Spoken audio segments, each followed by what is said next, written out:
my mother passed away 3 years ago yesterday.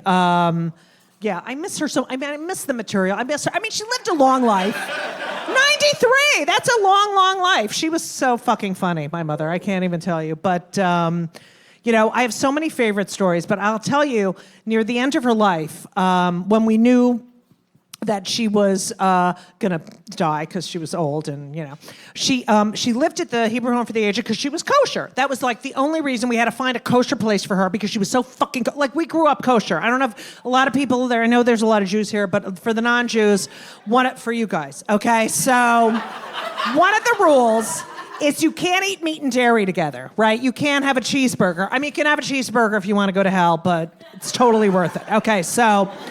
Gruyere. Anyway, so Jews who are kosher in their kitchen, they'll have separate plates for meat than they have for dairy. They'll have separate utensils for meat and dairy.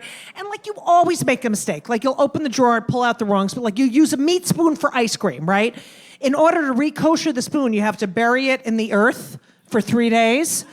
And that outside. And so my mother didn't want to go outside in the wintertime, so she would put them all in her house plants. And people would come over for dinner and we're like, oh my God, what a beautiful ficus tree. Why is there a fork sticking out of there? And I'm like, don't ask. Anyway, so she's at the Hebrew Home, and there's this guy there, Harold, and he visits her all the time. And coincidentally, that was my father's name, and he was the nicest guy, loved my mother. And the thing about Harold was, he had something wrong with him where he walked around with his head down. He could not, you know, he would like just walk around with his head down. He couldn't lift his head up. And every time I'd go in there, he was so nice, and my mother would be sitting there, like yelling, get him out. I mean, whispering really loud, get him out, get him out.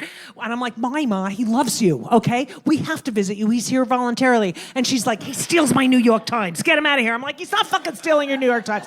So one day, I walk in, Harold's in there visiting, and he says, oh, Judy, it's so nice to see you. You know, your mother and I were just watching a movie. I said, really? Was it on the floor? All right, I didn't say that. But I thought it, okay? So he leaves with the business section, and I'm sitting there talking to my mother, and I always had a list of questions I would ask her, you know, because I wanted to make sure I asked her everything, you know, before she passed. And so that day we're talking, and I said, you know what, Mom?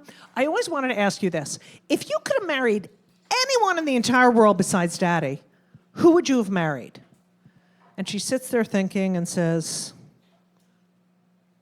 Dean Martin.